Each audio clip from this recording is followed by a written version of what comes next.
So friends, this is the final of a series of 5 introductory talks about Sufism. And I thought I would end it by looking at Sufism's contribution to the West.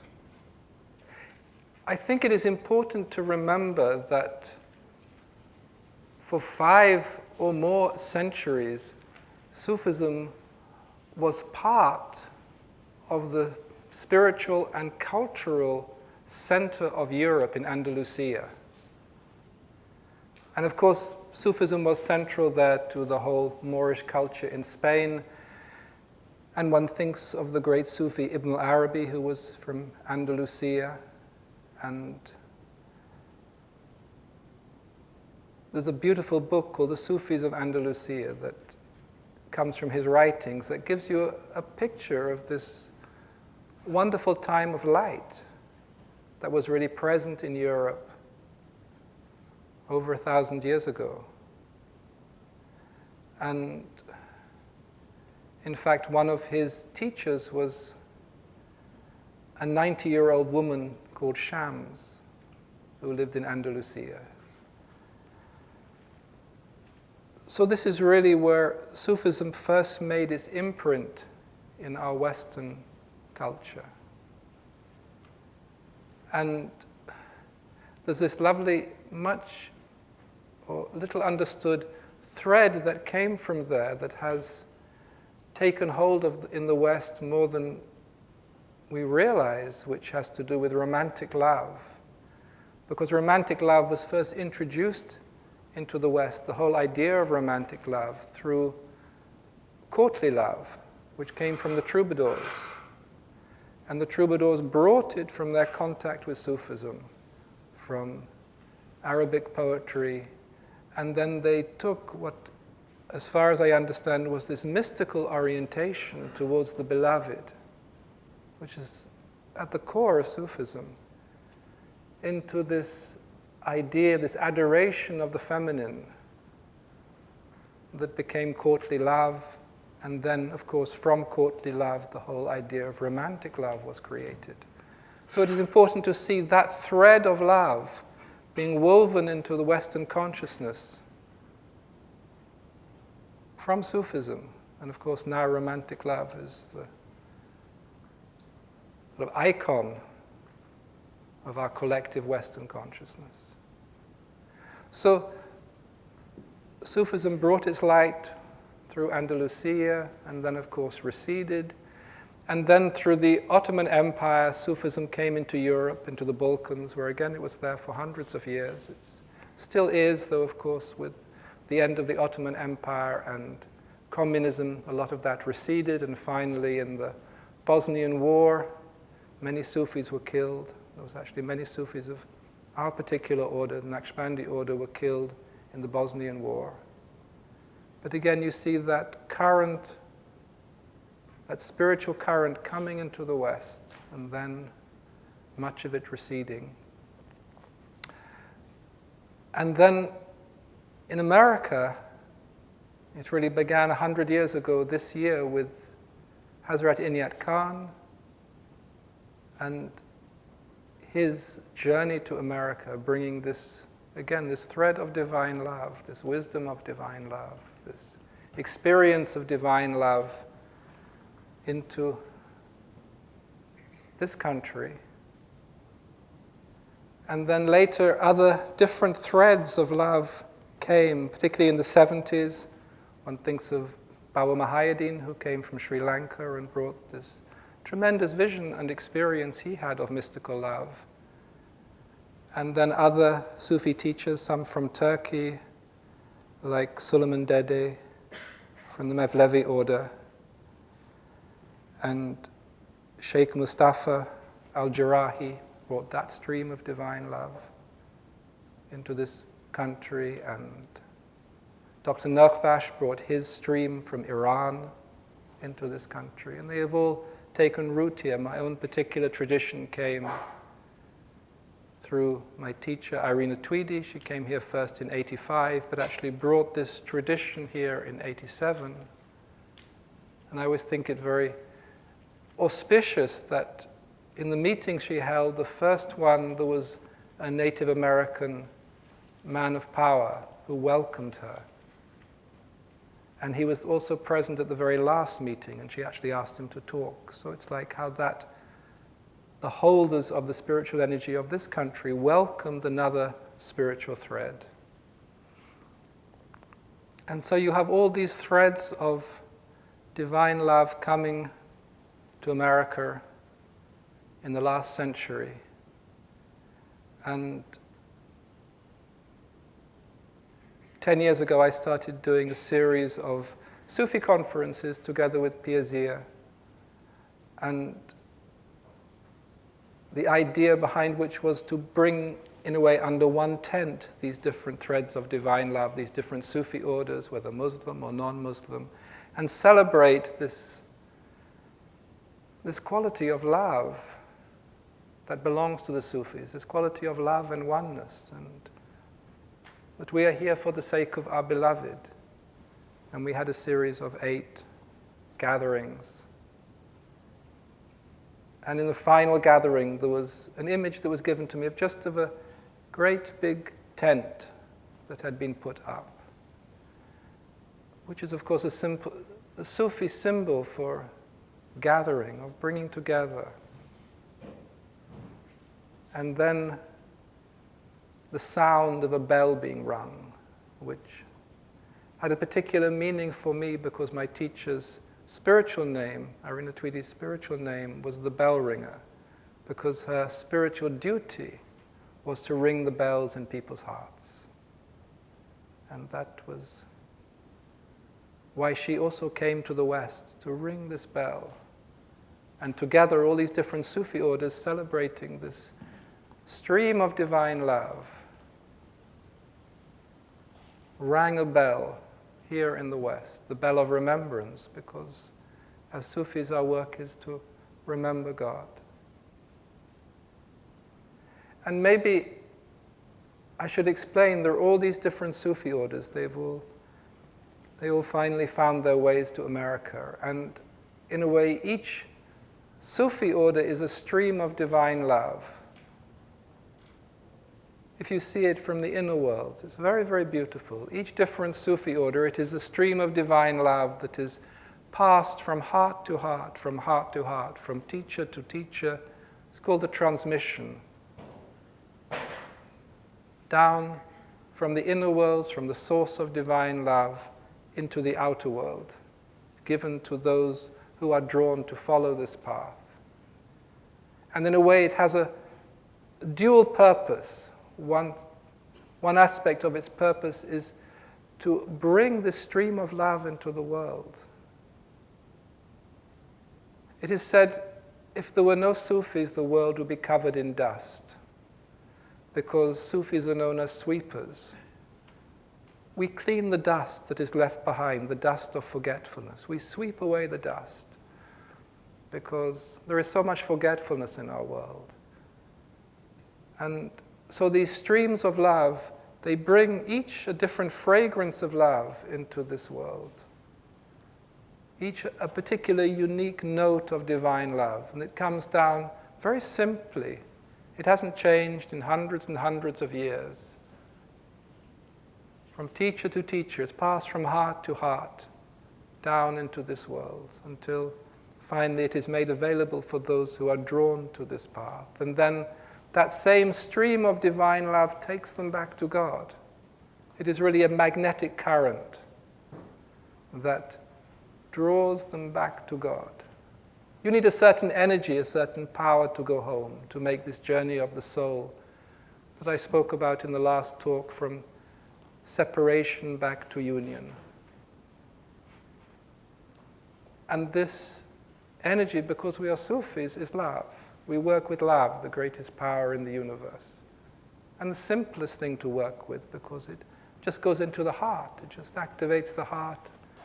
And the heart cries out to God, and God looks into the heart. And it is really this magnetic pull that then takes the soul back to God.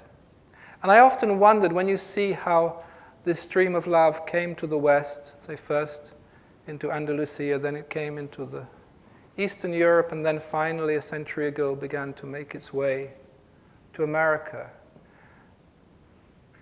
I wondered, did it come to the West because there were souls here in the West who needed it? There were, if you like, dormant Sufi souls in the West, here in America, that were waiting for this current of love that could take them back to God. Or were souls attracted to this journey because this current of love were here? Or maybe, I guess it's all one, so it doesn't matter. But the beauty of Sufism is that, you see, every soul is unique. And there are also different types of souls. And there is a type of soul that needs divine love to go back to God. It's as simple as that. They just need that fragrance, that, you call it wine if you like. They need that love. They need that remembrance to go back to God. Without that vibration of love, they will get lost. They won't know where to go. It is like they will be starving in this world without that nourishment of divine love. So they need it, they hunger for it, and then the beauty is there are all these different threads of love. Because some souls, for example, they need music to go back to God. And so there are some Sufi schools that use music. The soul responds to a particular divine music in this world, whether just the ney flute or other Sufi music. And it was very beautiful when we did these Sufi conferences. We included all of these different ways of Sufism. They're now actually, for the first time, we filmed the last one. It's now available on the Sufi Conference website.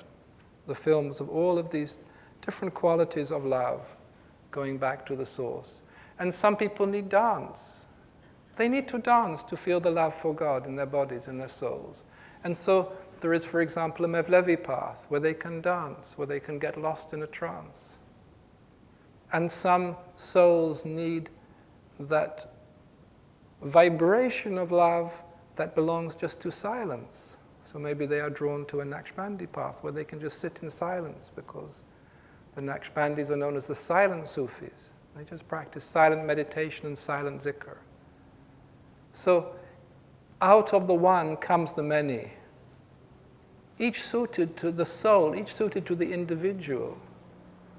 And that's why Sufism is so free, because each soul has to find the path that belongs to them. And now in America there are all these different Sufi traditions, all these different silsilas, all these different currents of love that can take you back to God. Without this current of love, you are stranded in this world. Yes, you can do practices of purification, but you can't go beyond the ego, you can't go beyond the mind. You need an energy, you need a power. And so Sufism is here for that purpose, to help souls go back to God, and also to bring into this world this energy of divine love. And I think there is a hunger in this world for this energy of divine love. I think there is a need of it.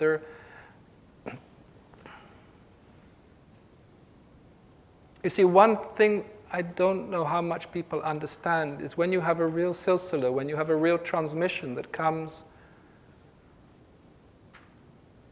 from the beloved, from Allah, comes down through all of the saints, all those who have worked upon themselves, all those who have died for love, and it is brought down into this world. It is completely pure. It is completely uncontaminated because it goes through the heart. And there's a place in the heart that cannot become contaminated. And so much in our world has been contaminated. There is so much greed, there is so much buying and selling, even of what people call spirituality. And once it has become contaminated, that energy cannot take you home. It is as simple as that. Yes, it can take you to certain spiritual states. That is simple, that is easy. But can it take you all the way home? No. There's a certain door which is locked, which only if there is this very pure transmission of divine love opens through that. And so really Sufis are here for that purpose, to give both to the individuals who need it, those who are drawn to love. And also there is this other interesting phenomena that became aware of recently, in the last 20 years, I suppose, through the popularity of Rumi, that there is also a hunger in the collective. Rumi became the best-selling poet in America, well, at least the translations of Rumi, which is... And why? Because there is a hunger for divine love. It's as simple as that. For this crazy, crazy thing the Sufis know all about, called love. And I think in the West it kind of got lost. Yes, there have been great saints like St. Teresa of Avila, like St. John of the Cross, like the Beguines in the Low Countries in the 13th century, Mechtild of Magdeburg, who lived this love. And you can find traces of it in their writings, who understood this ecstasy before God. But it is difficult to find the source that nourished them.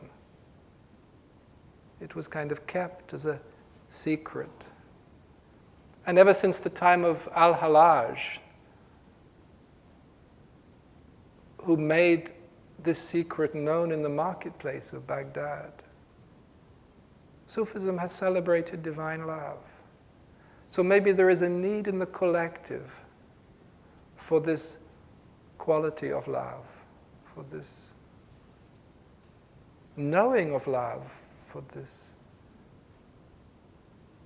It is so different to the mind. It is so different to almost everything else in the Western culture.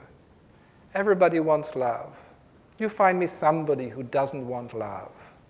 They may pretend they don't want love because they are wounded or defensive, but as I say, we project it onto romantic love, which that's why I think it's this kind of strange joke that you realize romantic love actually came from the Sufis, but was a mistranslation of those Sufi poems in which the beloved was referred to in the beauty of a woman, in the mole on her cheek, in the shape of her lips, in the curl of her hair.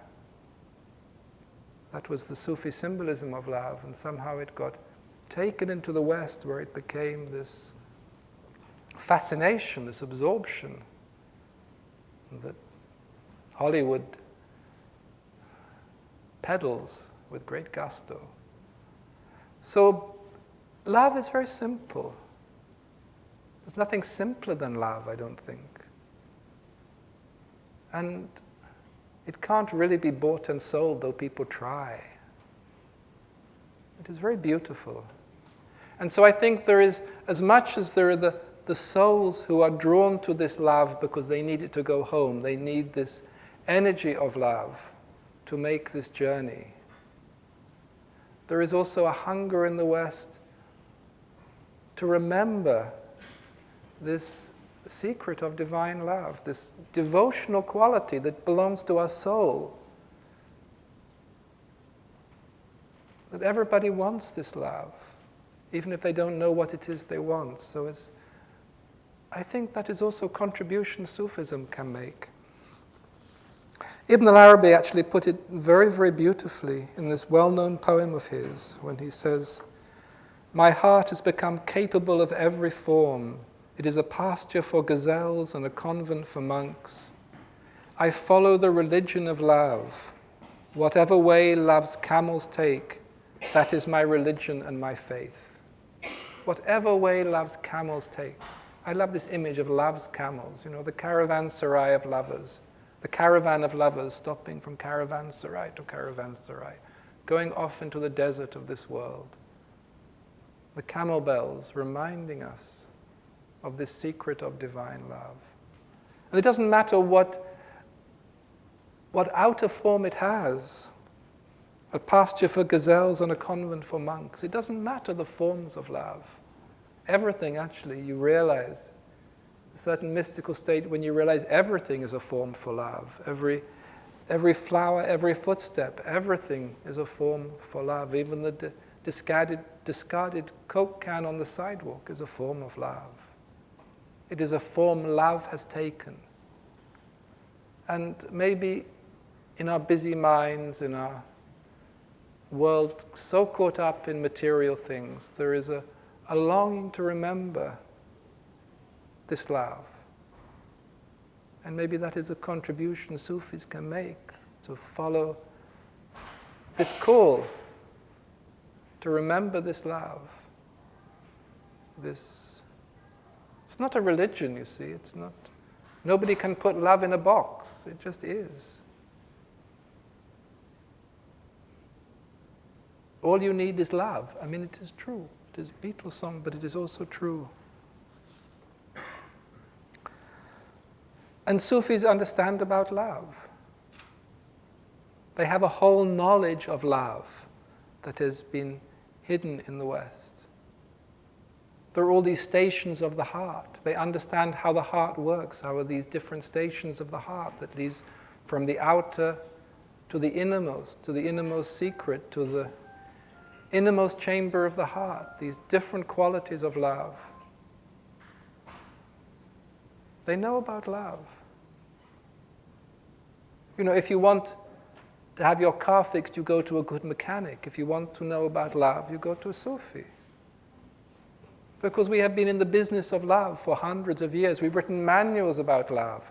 We know how the different chambers in the heart works. We know how to unlock the doors in the heart. So there is a whole science about love. It is not just some emotion, some feeling. It is a divine energy. And if you want to know how a divine energy works, how a power works, you go to the experts. You go to people who have been studying it for 1,000 years or more. And Sufis know about love. So they bring with them to the West this whole science of love. It is not just an emotion, love. It is not just a feeling. It is something completely, completely different. And there are ways to work with love that suit each individual. And Sufism can help you find the way you need to work with love by masters who understand it, who understand the intricacies, the subtleties of the human heart. So there is this whole heritage of Sufism that is now present in this country, now present in the West. It wasn't here, 100 years ago today, 100 years ago this year, Hazrat Inayat Khan came to America and bringing the first footsteps of love, the first of these teachings of love to come to these shores. So that is one of the contributions Sufism makes to the West, love. Both the energy of love and the knowledge of love. Both the power of love and the science of love. Because if you're going to work with love, you need the science, you need the knowledge, you need the understanding. And that is also actually within the human heart, within the knowledge of the human heart. And then, equally important, the central secret of mystical love is oneness. This is the primary experience of love. I am he whom I love, he whom I love is me. It is oneness. The essence of love is always oneness. Duality belongs to the mind. The heart just knows oneness. If you go to the core of a feeling of love, there is only oneness.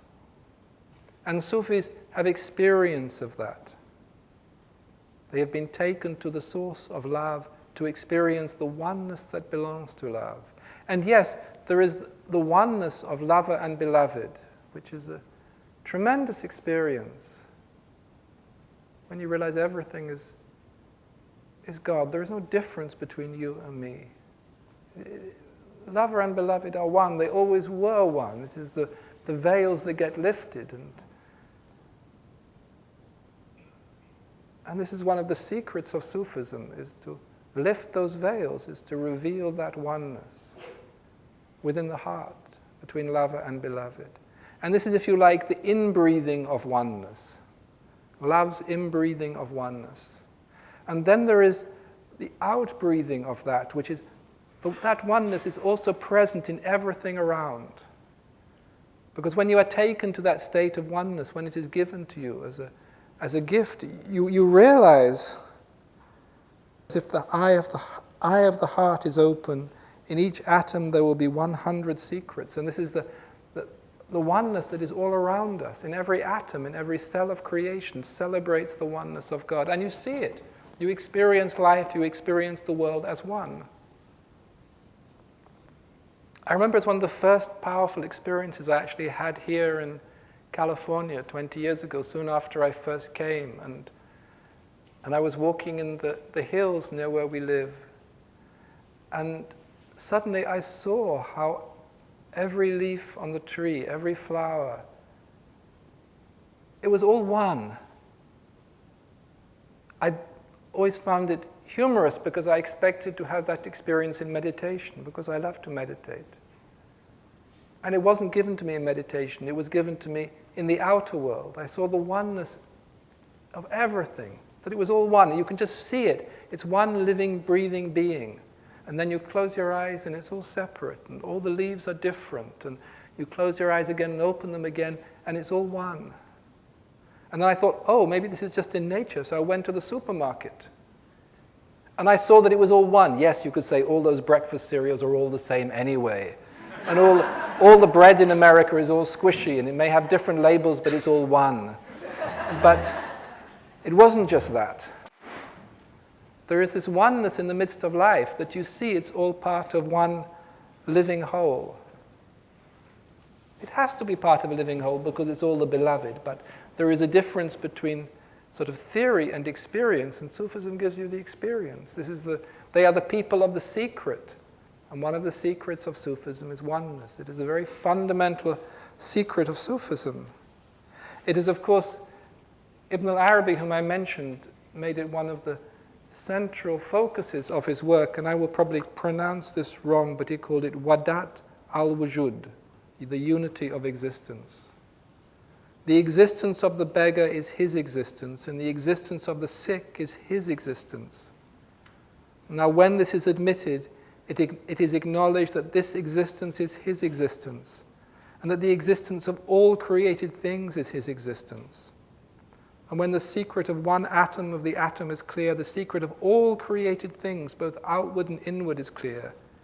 You do not see in this world or the next anything except God. It is all God, it is all one, it is all one living, breathing being. And we are not separate. This is the great illusion. As I mentioned the last meeting, this is the great illusion of the mind, the great trick of the ego, that I am a separate individual person isolated from everything else. Of course not. We are all one. We're all one living, breathing, divine being. It's so much simpler. Since the whole world is the living mirror of God, it is impossible to see anything aside from God. Everything is just a reflection of God or an embodiment of God. There is actually a whole Sufi argument, which I won't go into now, but whether it's the world is the embodiment of God, the unity of existence, or the mirror of God, what is called the unity of witnessing. But for us simple folks, it doesn't matter. It's enough that it is one, whether it's a reflection or an embodiment. It's one. We are that oneness. We're not even part of that oneness. We are that oneness. Again, this is a Sufi secret. You are the oneness of life. Every cell of your being is that oneness, is an expression of that oneness. And this, I think, is incredibly important today because there are certain events taking place on the world stage, whether it's climate change or economic interdependence or global communication, that demand that we understand oneness. There are certain things happening in the world that need to be seen through the eyes of oneness. We are ecologically one living ecosystem. We're not separate countries, even though we pretend to be. We can never be separate countries. We are now one financial monstrosity. Some people would say heading towards certain doom. One house of cards that soon will topple over. I don't know how much the world is in debt, and one wonders who's it's in debt to. And on the internet or whatever, we can feel this oneness. We can touch this oneness, this global oneness. And why not, if we are moving into an era of oneness, learn from the oneness guys. Learn from the guys who have been studying oneness for 1,000 years. I think that is a really important contribution to Sufism, because it's not theory. I always feel there are enough theoreticians, people speaking their theories. But Sufism has lived oneness, have breathed oneness, is oneness. It's about oneness. At the core of Sufi teachings, it is all about oneness. Oneness with God, oneness with life. Everything is one. Hamma Ust, all is He. It is all that. And I think, or I feel, maybe I'm biased, but I feel that this contribution Sufism has to make is incredibly important. Because we know about oneness, we know about love. Yes, we know the secrets of love. We have written treatises on love. All the chambers in the heart, all the way love works in a human being, the practices of love, how to embody love. And we know about oneness. We know the oneness that is in every atom. The oneness is at the core of creation. The oneness that is alive. The breathing, living oneness. And it's not a religious dogma. This is the beauty of Sufism. That's why it was so wonderful when we had these Sufi conferences, because people came from all faiths. Like Ibn al-Arabi says, my heart has become capable of every form. It is no dogma. In Sufism, there is no dogma. It is said it is truth without form. You can't convert somebody into Sufism. It's not about right or wrong, but it is about oneness. It is about the oneness that belongs to love, the oneness that belongs to life. And I think in the West we need that oneness. Look, other people will make wonderful theories of how to, the technology of oneness. There is a whole technology of oneness. I actually saw it when I wrote this book, Working with Oneness, and I was given a whole set of teachings about oneness, how oneness works in the world. It was very beautiful. It kind of had at its core this Sufi secret of oneness, but it was a whole technology of oneness, and how oneness can work financially, and oneness can work from an energy point of view, and it can work on all levels. It's really the next step in human evolution, is how to live from a place of oneness. It's how every human being is actually part of an organic structure, an organic wholeness. All our individual consciousness are actually part of a whole, of one single consciousness that is the world, or it used to be called the anima mundi, the soul of the world. And how we made a great mistake when we cut ourselves off from that, and how we need to reconnect ourselves to this single consciousness that is the consciousness of this world. And then you will see how everything works like it's meant to work. There is a blueprint for oneness. We are actually hardwired for oneness. And then a lot of the problems that we think we have will just disappear, because they're problems that have been created by this image of separation, by this image of duality, by this image of you and me rather than we. And as I say, the beauty of Sufism is that it comes from an experience of oneness. It carries that secret of oneness. I think it is a very important contribution. Love and oneness. Whoever can't see the whole in every part plays a blind man's bluff. A wise man tastes the entire Tigris in every sip. If you can't see the whole in every part, you're going to get lost. The whole is present in every part. Every sip of the Tigris, you taste the entire Tigris. And the mystic knows this, and this is, I think, the time for the mystic and the scientist to come together. They can each make a contribution to the other. That the scientist can help put into form the understanding of the mystic, this mystical knowledge that really belongs to life, and life that is divine, life that is part of God, life that comes from God. And then we will understand how this world works, how it is supposed to work, how it is meant to work, because it is one living being. And then we will grow up as human beings and stop squabbling over resources and who has what, because that just makes less for everybody.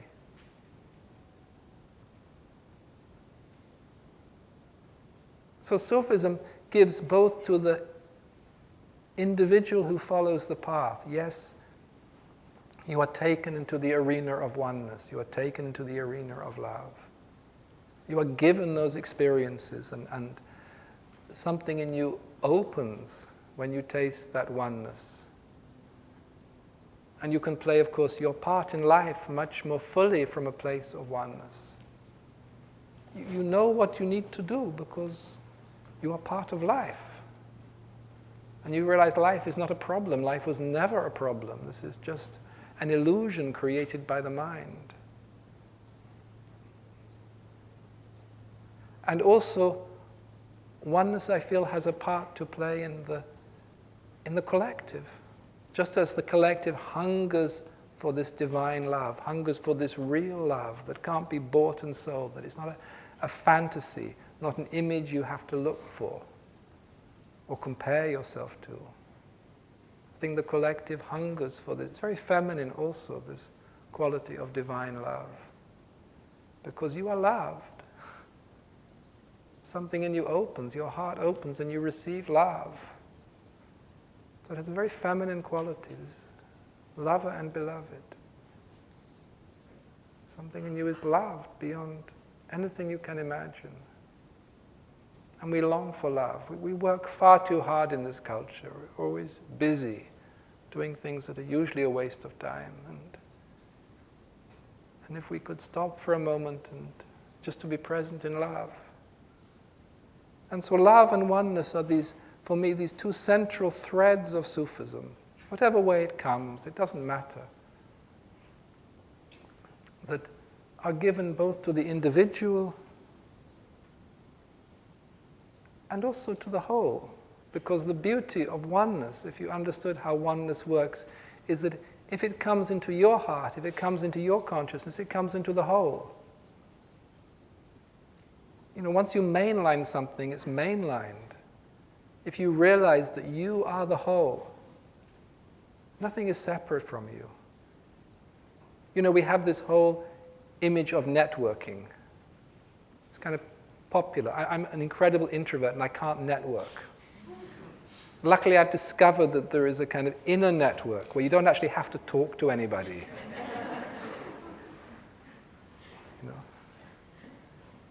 You can just be present in yourself, and you are part of the network. You are the network. You don't have to tell anybody about it. It's present in your cells, it's present in your consciousness, and then it's part of the consciousness of life. That's how oneness works. And this is really how human beings really are, and how the whole is. So there are those two threads of Sufism that I think make a real contribution. And then the last thing I want to talk about is much more esoteric, and it belongs to Sufism, but is not so understood and certainly not so popularized in the West, And this is the tradition of the awliyâ, the friends of God. And very simply, there is a spiritual hierarchy called the awliyâ, the friends of God, of a fixed number of human beings without whom the existence and spiritual well-being of the world cannot be maintained. This is an ancient Sufi tradition. It was first written about, in my knowledge, by Al-Hakim at-Tirmidhi in the 9th century. He was actually kind of a forerunner of the Naqshbandis. He wrote also about dreams, and his wife used to have dreams for him, which I find very beautiful. Anyway, he wrote about the awliyâ, the friends of God, this spiritual hierarchy, which is kind of belongs to Sufism. And as much as there are sheikhs and teachers who look after the well-being of their disciples, there are also spiritual beings who look after the well-being of the world. And there is a kind of hierarchy in Sufi terminology, just so you know. At the top of the hierarchy is the pole, the kutub, and he is as I mentioned before, he is the one human being, he or she is the one human being that has realized the full potential of what it means to be a human being.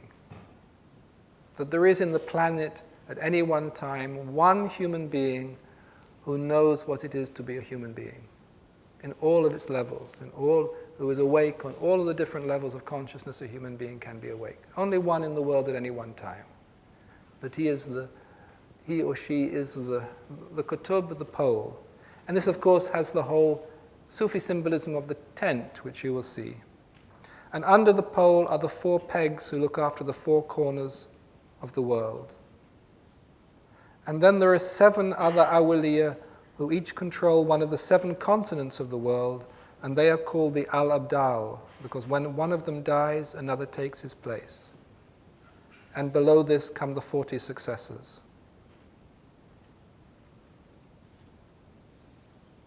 And through the abdals, Allah causes it to rain. Through them the earth remains in existence. Through them help is granted.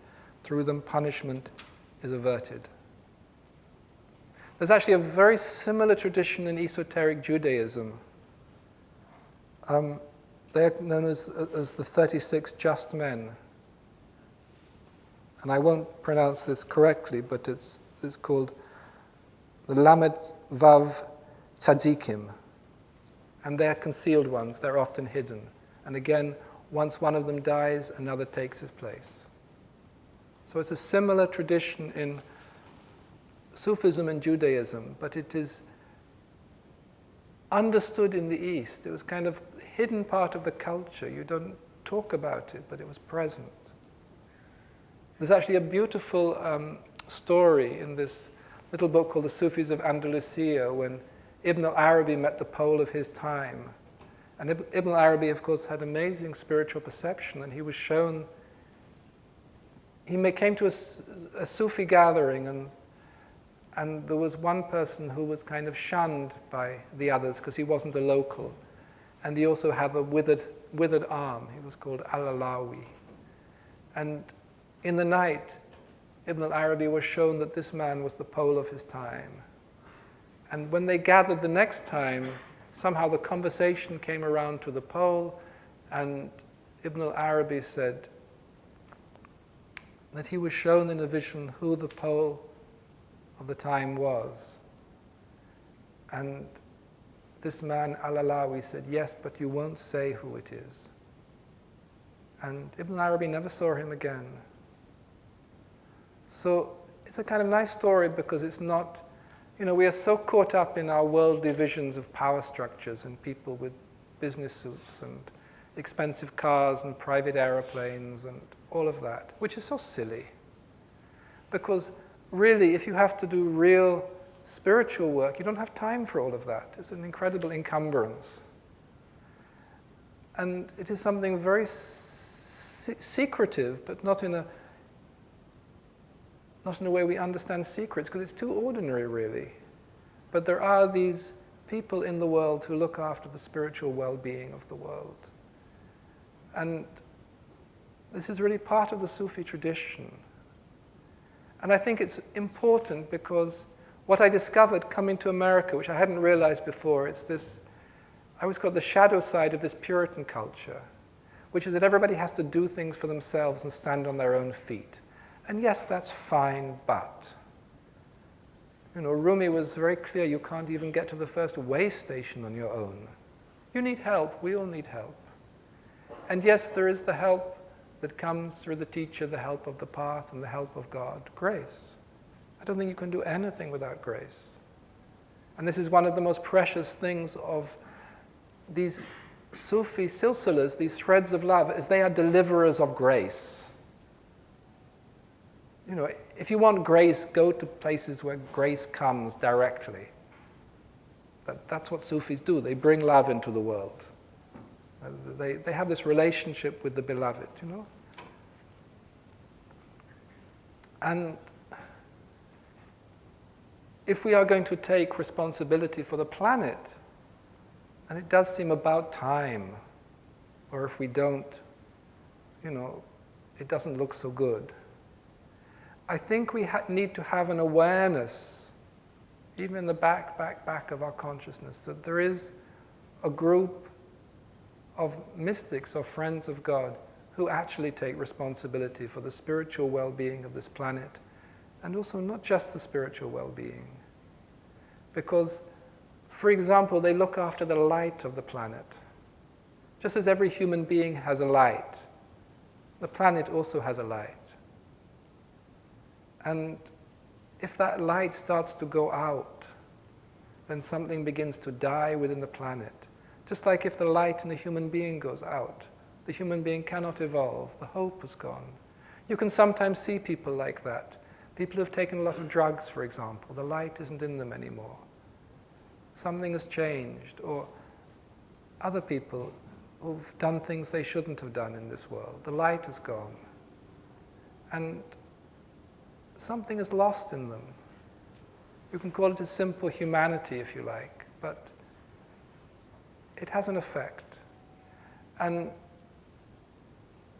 the awliyâ look after the spiritual well-being of the world, and they also, the Sufis say, the grass can't grow, the rains can't come without the awliyâ. They also intercede between humanity and God.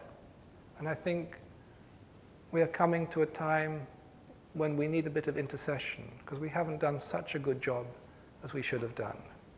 It doesn't look very good if you take a long-term view at the moment, or even a short-term view. And so, you don't have to do anything. We're always caught up in the West in doing. We always want to do. We always want to fix things. It's a very masculine attitude.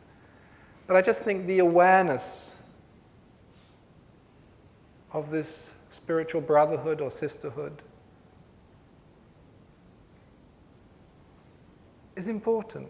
It's like respecting something within the world that we can't control. Maybe we're not the lords of the world like we thought we are. Maybe it is not really the politicians who rule the world, or the people with big guns or expensive airplanes, however you like to see it.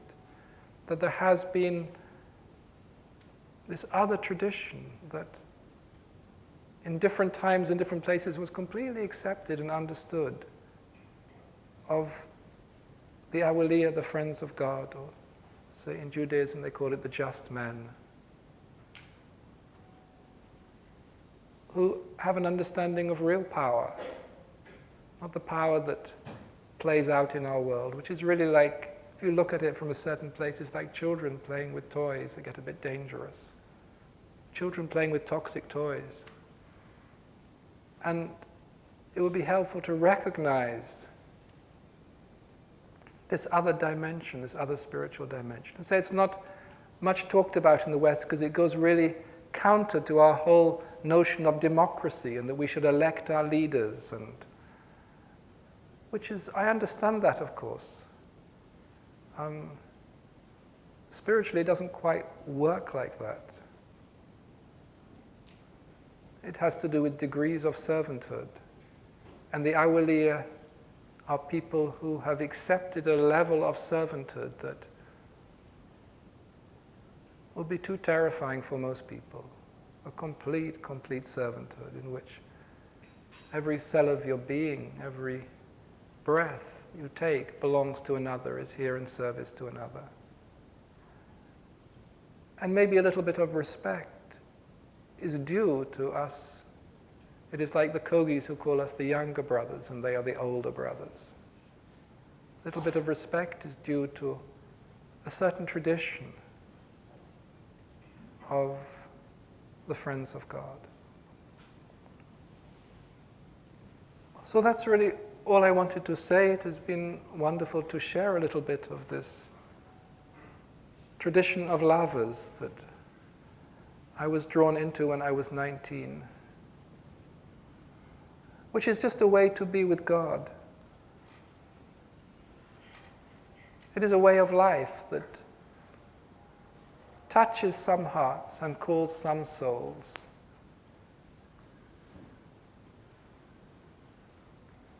It is this fragrance of love that we long for, that takes us back to God where we belong. And then we realize, of course, we were always with God.